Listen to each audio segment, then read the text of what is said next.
It's really the Lord that's allowed it to multiply or whatever it is, right? Yeah. And we just forget our neediness for God. Our pride gets in the way, and the cycle happens again, right? Where something tough happens and we come back to God. What false images am I carrying, or even past experiences? What past experiences am I portraying through my image and who I am? What would happen if we came to church and instead of saying like, what can I get out of this? What if we came ready to give to others? What if self-care was not necessary because we were caring for each other and like fulfilling each other's needs and stuff as a community? We actually lived as a community and not just like called ourselves one. Hey everybody, welcome back to the Young Adults Podcast. We're really excited. We're finally back with a little bit of a life update on what has been happening the month of August, which is really exciting. I'm here with Abel, obviously, and Zachary Adams, and we are really excited to give you some updates. Zach.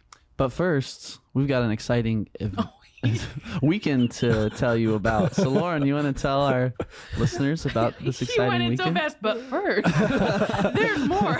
Oh, wait. Yes. Okay, I thought we were doing it at the end, but October 11th and 12th will be the best 2 days of your young adult life. Maybe that's overpromising. Wow. But we have the Young Adults All Church Retreat coming up October 11th and 12th, and it is going to be all focused around the word abide, which means to dwell. And so we're really excited to kind of dive deep into John 15 and also Psalm 23, really taking a seat back and pressing in and asking the question, what does abide actually mean? And what does that look like for me personally in your specific area of life and work and rest? And so I'm really excited. I think it's going to be a good time. And so make sure to register today. You can head over to the events page. Our registration is live. We have limited spots, so make sure to get in because it's going to be a really good and restful time. Yeah. Are you guys going? Wow, put me on the spot. I'll be there. I plan on being there, yes. I love the idea of this because just thinking like so many conversations I've had with young adults lately and people our age, it has been about how tired everyone is. And how busy everyone is. So I love the idea of abide, and I feel like it speaks to that moment. I don't know if you guys listen to it or you guys listening feel that, but that's what I felt immediately. It was like, ooh, I do need some. When I was praying about it, the main emphasis that I kept coming back to was the word retreat and how that's different to conference. And we think like conference, it's a lot of like workshops and you're go, and there's a specific schedule and everything is timed and organized. And I just really felt to like emphasize and live out the word retreat. And so stepping away from like the normal life and coming back to the place of what does it mean to abide? And I mean, we just really can't do anything without Jesus. I mean, I think we'll talk about how we've been doing that the last month, but we really can't do anything without Jesus. And he is the source. And what does that look like in our daily life? So I'm really excited. I think it's going to be a lot of fun and very restful and engaging in fellowship and also with God in prayer and worship. And so it'll be really good. Yeah. I'm excited. What's a snapshot of like the schedule going to look like? Like what are some things we can look forward to? Oh man. So we're going to have, obviously there is the schedule, but it will be more focused on prayer and worship, practicing abiding in that way together and also as individuals. So we'll have some time to individually go out and abide with Christ, come back, and then we'll have some like group time. We're going to have some workshops where people can choose a different route to abide in. So that could look like the fine arts and what does it look like to abide in creativity. And we'll be meditating on scripture during that. Movement with the body, so like exercise, walking, stretching, jogging, things like that. That's cool. And what does it look like to be like thinking of Christ or scripture and abiding and dwelling with God in what we do? And so I'm really excited. Obviously good food, and we'll have like a bonfire, some snacks. There's recreational games. I'm like, let it be October 11th now. Yeah. It's going to be a lot of fun. Yeah. Very I know restful. a lot of young adults are wondering, will there be pickleball? Dang. There is a pickleball space, I believe. Is there? We can request it. It's like a pop-up one. It's not like I know a lot of people who would be Why is that such a trend Foaming with at the young mouth adults? just thinking about it. pickleball. Like tennis has existed for so long, and like Yeah, but pickleball is like tennis the is- lower version of it. Exactly. Tennis is like way too like you got to be really good to play tennis. It's more Dang, accessible. really? Yeah, exactly. I know some like 60-year-olds who play pickleball. Well, yeah, you can have. I mean, I've been at pickleball courts and there's 8-year-olds playing like against their dad or whatever. Like anybody could play it. Young adults pickleball tournament. Yes, I'm telling you, that would be a huge slams hit. out like, yes. I'm pretty sure. I'm telling you, I'm pretty sure one of our locations, Lincoln Park, is doing that or has done that. Really? Yeah. Oh, maybe we should do a battle of the locations. You should. If we can request that, that would be very dope. I know a lot of people that'd be happy about that.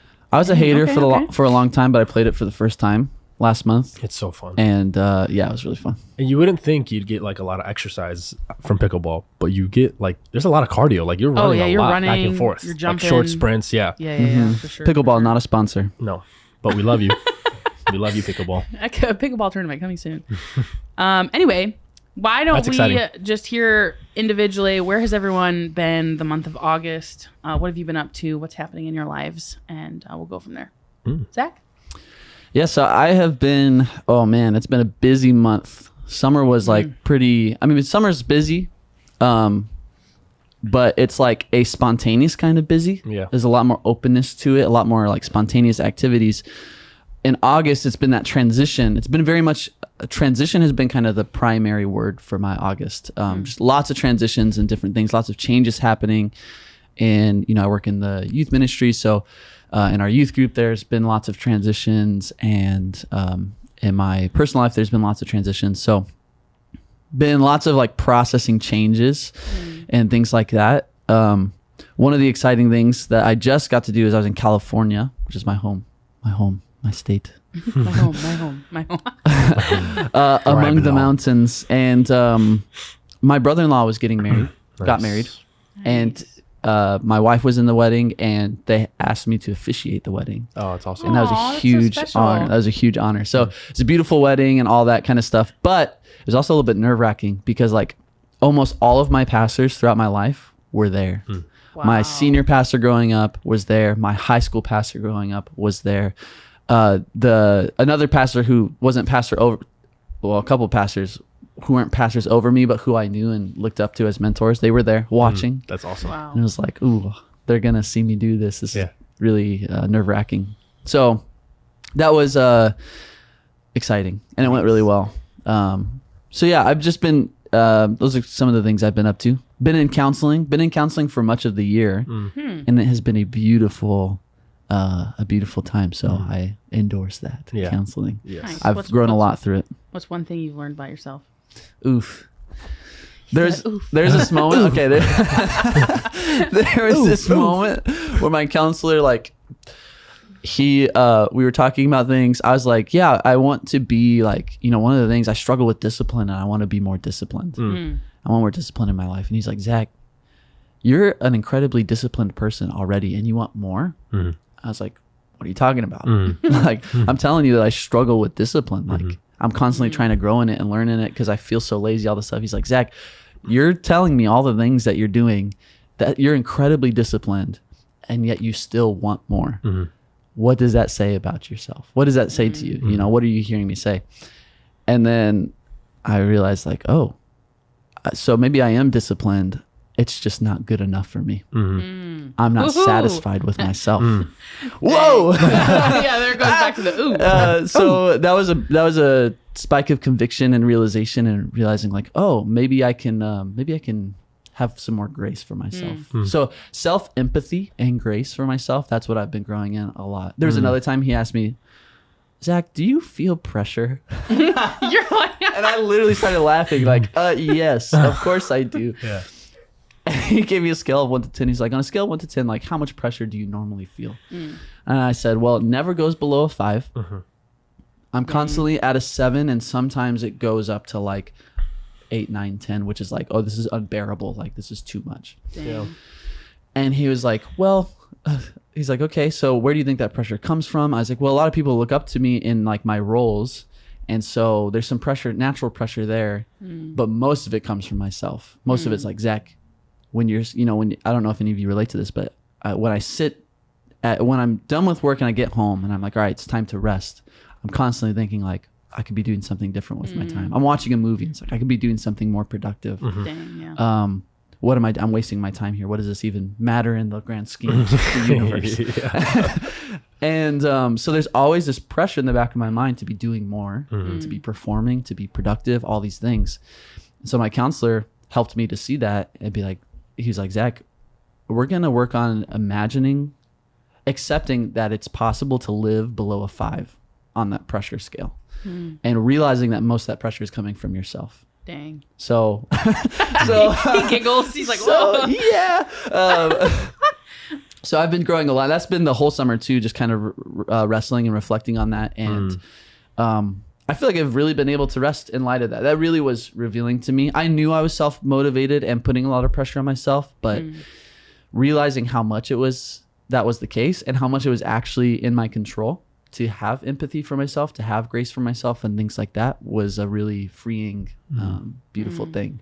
So that's been one of the ways I've grown and learned about myself, is that, yeah, I sometimes have a hard time accepting my efforts, and I guess I'm, you're your biggest critic often. That's definitely true of myself. So I've learned that and have been growing through it, and yeah, it's been a beautiful process. Very cool. That's awesome. Very cool. That's so true, man. We are our biggest. I relate. Thank you for that counseling session. Yeah, of course. The bill will come in the mail. You get the invoice. Abel, what about you? What have you been up to the month of August? Well, personal win. I bought a condo at the end of July, so that was a huge. Yeah, that was a huge thing. Wow, that's big. Yeah. So that's it's pretty cool to see that happen. The month of August was just like a heavy rest month. I just got to take some time to rest and reflect and reset and recharge, to get prepared for the fall semester of life groups. One of the cool things that I learned throughout the month of August, I learned a lot of good stuff. I feel like the Lord was just like dropping nuggets, and just giving me this little, just these nuggets of truth and self-awareness. But one of them was, it was about 2 weeks into the month of August, and I had just been feeling really unmotivated, just having a hard time pressing into my pressing into my like habits that I normally do throughout the week. So I have just like different habits that I have every day, whether it's they vary, but almost every day is prayer and reading my Bible.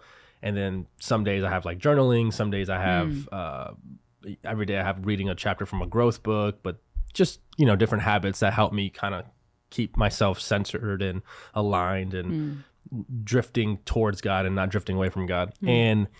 But I wasn't like doing these normal habits. Like I was really struggling, like for about a week and a half. Well, no, like a full 2 weeks. I was like just so unmotivated. I'm like, it was weird. I was talking to Zach about this a while ago, but I was talking to God about it, and I was inviting God into it, but I wasn't seeking him in the way that I normally seek him through these habits. It was just this really weird 2 weeks. And then we had a worship night here at Midway, New Life Midway. And after that worship night, I was on my way home. A buddy of mine called me, and we're just talking on the phone.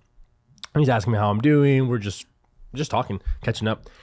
And then I had voiced something to him that I hadn't voiced to anyone else or ever to myself or anything. I just felt like it was God who just dropped it right then and there. And I had told him, about this struggle with this motivation to pursue the Lord in these habits, how I've normally been doing it.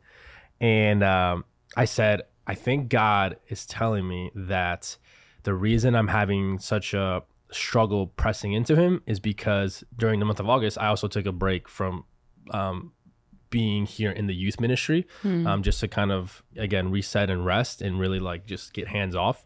And so God was like, the reason you've been struggling to press into me is because your relationship with me has been so tied up in your ministry that you've been pursuing me to bless a ministry instead of pursuing me just to pursue me. And so when he like kind of revealed that to me, I was like, oh dang. I was like, that makes so much sense, because because I'm not leading or doing anything right now youth ministry related for this month of August, my walk with him took it also a step back, because it had been almost like anchored together. And so I wish I could say that night I like got on my knees and started crying and praying and worshiping and like, God, forgive me. And I confess. And that didn't happen. It wasn't until a couple of days later after like hearing, like I just sat with that for a couple of days and I was like, dang, like I just sat with it and I was like, thought about it. I'd think about it, ask God about it. And then the next week on Monday, I was like, all right, Lord, like I'm going to posture my heart differently. And I'm going to like, he just made a shift in my heart and I received that shift. And my motive, I was like, my motive needs to be, I want to pursue you because I want to pursue you because I want to pursue you and not because I want to like pursue you for the sake of a job description or a ministry. And so I feel like from that moment on, there was just a shift that happened in my heart. And then just other little nuggets that I feel like the Lord has been revealing. One of them is like just how easy it is for our hearts to wander away from God. And I listened to this really good podcast just yesterday between Ed Stetzer and Crawford Loritz. And he was talking about how like we forget our neediness for God and we forget our neediness for Jesus and our neediness for the Holy Spirit. And we start succeeding in ministry and we start succeeding in life and we forget that like the only reason that's all happening is because the Lord is allowing it to happen. And it's like, yes, you put effort into it, but it's really the Lord that's allowed it to multiply or whatever it is, right? Yeah. And we just forget our neediness for God. Our pride gets in the way and the cycle happens again, right? Where something tough happens and we come back to God and we ask for forgiveness. But just like in Crawford was saying, like the way that you the way you don't forget your neediness for God and the way you don't wander away from the Lord is just that daily self-awareness of like, I need the Lord desperately and I need him to like, I just need to spend time with him right now. I need to be at his feet. And like, this is the most precious and intimate moment of my day. This is the best thing about my day. Even if you don't feel that, like taking it that seriously, I'm like, okay, like that, I need to do that. Like that needs to be me as well. And so I feel like throughout the month of August, that has been kind of just what the Lord's been working in my heart. Just like this daily posturing, this daily neediness. And that's so anti culture. Yeah, anti-culture, anti the American way. Like you can do it on your own. You are independent, you're an individual. It's like, no, I actually can't do it on my own. I can't do this. I'm not strong enough for this. I'm not good enough for this. And so I'm going to depend on the Lord, not because I'm trying to get something out of him, but because I know that spending time with him will fill me with the joy, the peace, will give me the intimacy and relationship with him that I may be trying to seek in these other things. And I don't need that. So that I've also been in counseling as well for the past almost year now, which has been great. And I think for a long time I didn't really know if it was I didn't know if it was like doing what it was supposed to do. And it hasn't been until like these last probably month and a half sessions where I'm like, oh, like this is getting good now. And I think part of it is like I didn't really trust the counselor yet. And I even told him that. I'm like, honestly, I don't like, for the longest time, I don't know if I trusted you for me to be fully me. And he really appreciated me sharing that. It wasn't anything that he was doing or anything but he was just like, man, like that is really good that you're aware of that and that you're acknowledging that. Because now we can speak into that. And he's like, our relationship is supposed to help you as you go into the real world. And, and so, but one of the things that we were talking about is how when I don't process grief, because I had this assumption in my life that because I had a decent childhood, my parents were there, they provided, they protected, but me and my parents honestly never had a really deep emotional like connection. And so I always like saw my childhood as like, oh, I didn't have any trauma, I didn't have any hurts or challenges. And then I never processed that for the first 20 years of my life. I haven't been processing my childhood until like the last 3 months. And when I realized that there's this thread throughout my childhood of like a lack of intimacy and trying to find intimacy in people and that never sufficing. Anyways, I was talking to the counselor and he was he's telling me how I was sharing with him some struggles I was having, some challenges I was facing. And he said, when you don't grieve and talk about what you're grieving and you just hold it in, it's going to come out somehow. And sometimes that can come out with anybody. It can come out in unwanted behaviors and in unwanted things that you don't want it coming out because your mind's trying to cope. Yeah. Wow. And so that was like really profound. I was like, whoa. I don't know why I hadn't. Yeah, I hadn't been something that I had clicked in my head before. And then I practiced that because then like the following week, something like triggered a memory. And I got really sad, and I was like, okay, I'm going to talk about this with a mentor. And I just processed it with them, just like told them candidly what had made me sad. And it worked.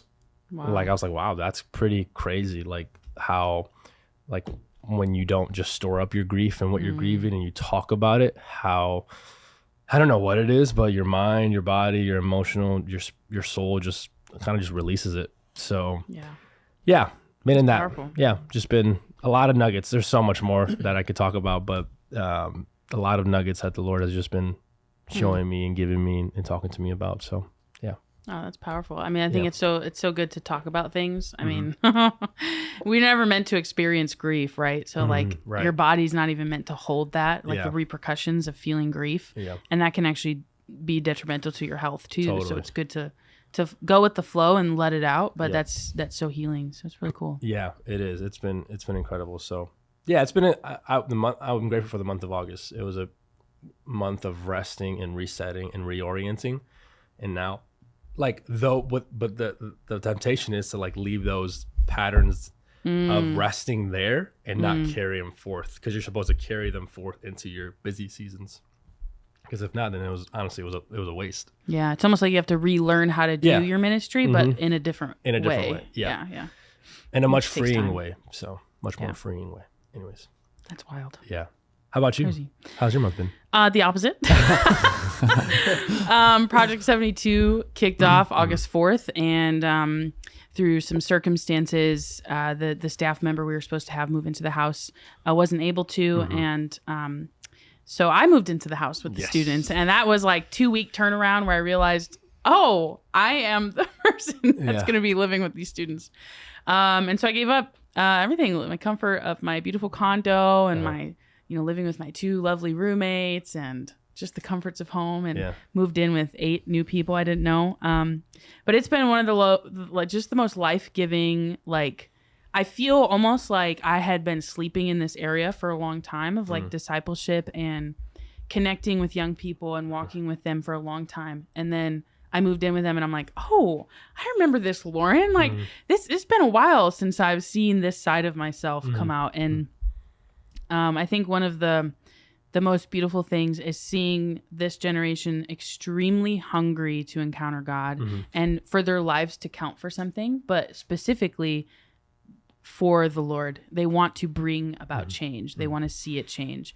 And so we've been doing a lot of inner work. We've been learning about God's character. How do you live with that knowledge? How do you learn to recognize God's voice? Because he's always speaking. We've learned about relationships. We've learned, currently we're learning about being image bearers. So what does it mean to bear the image of Christ, and how in the beginning, like God gave us his image and then the fall happened and now it's this distorted view, and humans are really good at copying what we see. And so that's why everyone's always trying to look a certain way or present themselves a certain way.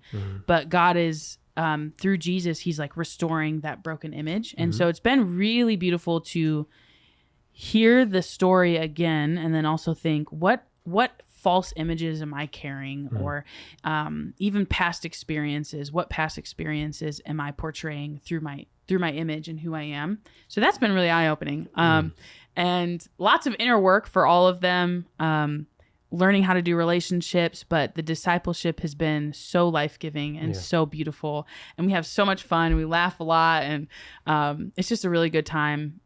So yeah, I'm really enjoying that. But one thing I think I'm learning, and the scripture that keeps me alive these days is the one in Isaiah. I can't remember the reference. Maybe you guys can help me, but the one that's like, those who wait on the Lord will renew their strength. I think it's Isaiah 40. Yeah, 40. Those who wait on the Lord will renew their strength. And that's like that first part of the verse just keeps replaying in my mind. And going back to abiding, like, it's so much easier to be in ministry and love and serve and give, and then like we're just like I'm there trying to be like produce fruit, produce, and it's not until I wait on the Lord that the life comes to actually produce the fruit. And I've seen that because I feel stretched in my capacity or stretched in my life. I feel like if I don't wait on the Lord, this isn't going to work. And so it's like forced me to go to a place of true dependence on God in the really easy things, but also in the really difficult things, in the relational things and in the practical and the administration and everything. It's like, if I don't take the time and the space to prioritize waiting on the Lord, I will not have strength, period. And I've had days where I just, woke up late and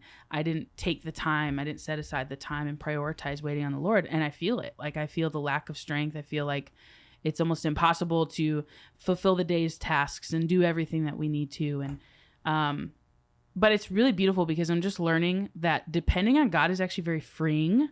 It's like counterintuitive in my brain, but when I depend on God, I actually am freed to just be. And like he comes and does what he can only do. But if I don't depend on him, that's where it's like, Lauren, you're doing something wrong. And you don't see the fruit of it. So that's been really beautiful. And it's been really life-giving. I think I just for so long forgot that like a live and learn sort of discipleship, like beyond a Sunday morning, beyond just once a week meeting with people, how much growth can happen. Oh my gosh. And so fast. Yeah. Like the other day, us, our group, our students were talking, and we're like, man, like it's only been a month, but I feel like a different person. And I'm like, just wait till month 5. Keep it up. And so that's been really encouraging and life-giving. And I think a lot of the students are enjoying it. So yeah, I wonder if that's kind of what the early church looked like just that life on life. Yeah. Like I think the church in the West, like we just really, I think it would be incredibly foreign to someone in a New Testament church to look at the way we do church, and they're like, why does everyone have a house? Yeah. Why is everyone doing separate things? Yeah. Why you guys only meet once a week? For an hour and a half? Right. Okay. Yeah. It's just so interesting. And I love that. Like I love that life on life. Because even like some of the guys that are in Project 72, like I didn't do life on life with them to the extent that you're doing with them, but I feel like I did it like twice a week with them, right? 3 times a week I would see them for a couple hours on end. And I'm like, wow, like I saw them grow there. I can't imagine what it's like when they're in an environment with other people who are on the same trajectory, but also being led in that environment. And man, there's just got to be so much growth in life on life happening, which is amazing. It's a lot of fun. Yeah. I've really enjoyed it. I think that I wish that there was easier ways to bring other people into each other's lives, because when you melt the walls down of like individualization and independence from other people, that's where like the growth and the beauty comes from. Totally. But in America, you're right. Like everything is just so prioritized and in boxes. Well, everything is me first. Like, what am I gonna get from this? How does this benefit me? How do I mean, we're consumers. Yeah. We're consumers, and that requires contributing, not just consuming. Yeah, it's wild. I mean, this would probably be like a whole nother podcast episode that we any other last thoughts, Zach? Just on that thought, I was just been thinking lately about the idea of self-care and how that's such a big emphasis in our society among our age groups and things. True.